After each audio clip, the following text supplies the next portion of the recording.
Hola colegas, en el día de hoy hablaremos acerca de la aorta abdominal.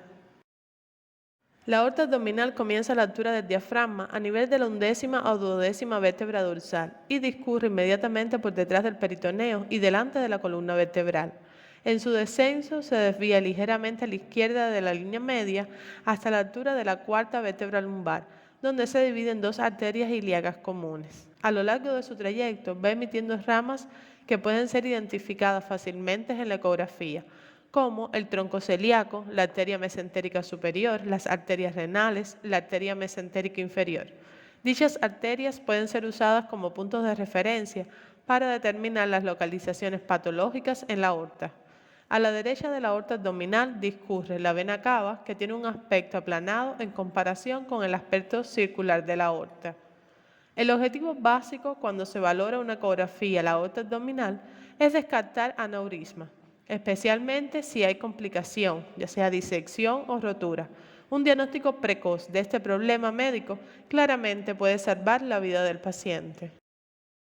Para la valoración de la aorta abdominal utilizaremos una sonda convex de baja frecuencia y debemos valorar por completo la aorta abdominal desde su inicio en el diafragma hasta las arterias ilíacas.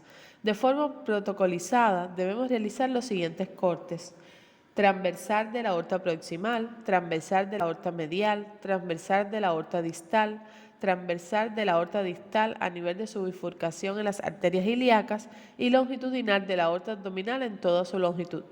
El marcador de la sonda debe estar apuntando a la derecha del paciente en los cortes transversales y hacia la cabeza del paciente en el corte longitudinal. Deberemos aplicar una presión adecuada no solo para conseguir un buen contacto de la superficie del transductor sobre la piel, sino para apartar el aire intestinal que en muchas ocasiones se interpone entre la sonda y la aorta. En individuos obesos o si la interposición de gas intestinal persiste, puede ser útil colocar al paciente en decúbito lateral izquierdo o modificar ligeramente el ángulo del transductor. Partiendo de esta vista transversal, lo primero que debemos hacer es localizar la aorta. Para ello, la referencia básica que debemos tener es el cuerpo vertebral. Ecográficamente aparecerá como una estructura hiperecogénica con sombra acústica. Adyacente al mismo encontramos la aorta y la vena cava inferior. Una vez localizada la aorta en el corte transversal, deberemos girar el transductor 90 grados con el marcador dirigido hacia la cabeza del paciente para obtener los cortes longitudinales. En los cortes longitudinales es importante asegurarse que estamos cortando la aorta a través de su diámetro máximo para evitar mediciones menores a la real.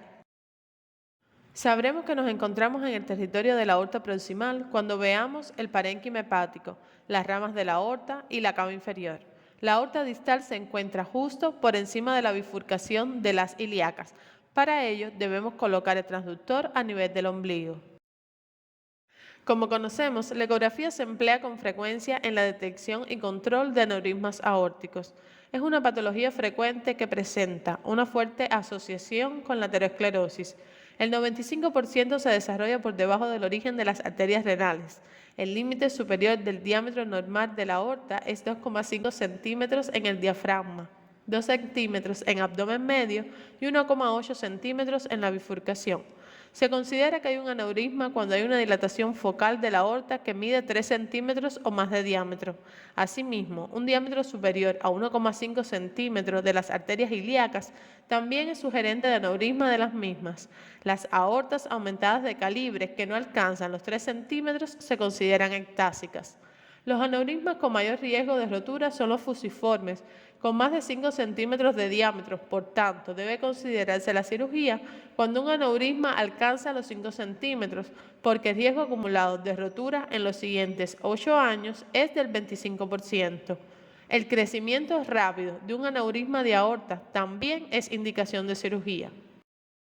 El examinador debe valorar el diámetro máximo de la aorta, la forma y posición del aneurisma, la extensión hacia la bifurcación de la aorta ilíacas y la presencia o no de trombos. Además, con el Doppler Color podemos ver el característico signo del yin-yang en el segmento aneurismático. Distintos grupos emplean abordajes diferentes para medir los aneurismas aórticos. Lo más importante es emplear un abordaje que sea reproducible para que las distintas medidas a lo largo del tiempo sean comparables. Probablemente lo más apropiado sea medirlos de par externa a par externa, porque esto es lo que los cirujanos verán cuando lo operen. Las medidas en el eje axial deben evitarse porque no es posible determinar si son perpendiculares al eje largo y suelen sobreestimar el tamaño. Además, los bordes laterales de la aorta no se ven bien en el plano axial. Obsérvese la medida anteroposterior en ambas imágenes, existiendo una sobrevaloración del diámetro en el plano transversal debido a la visualización en un plano oblicuo que no es verdaderamente perpendicular al eje largo de la aorta. Es preciso recalcar que todas las mediciones deben hacerse desde la porción más externa de la pared aórtica. Hay que evitar medir solo la luz de la aorta, ya que nos daría una medición falsa del vaso, pudiendo existir incluso un trombo mural que no fuese medido. Suelen ser frecuentes el trombo mural, especialmente en los aneurismas más grandes. Ocasionalmente, el trombo contendrá áreas semilunares de menor ecogenicidad, que no deben confundirse con disección, rotura o rotura inminente. Estas áreas probablemente se deben a coágulo licuado. Los aneurismas ateroscleróticos convencionales suelen ser fusiformes. Los aneurismas saculares hacen sospechar un aneurisma micótico o un pseudoaneurisma. La ecografía no es la prueba de elección para valorar la disección aórtica. Sin embargo, los pacientes con disección pueden ser estudiados inicialmente con ecografía por otros motivos. En escala de grises puede verse el flap intimal cuando su orientación es perpendicular al haz de ultrasonido, pero puede ser muy difícil o imposible de ver si es paralelo. Con Doppler color suelen poderse ver flujo en las dos luces. Y hasta aquí el tema de hoy. Muchas gracias.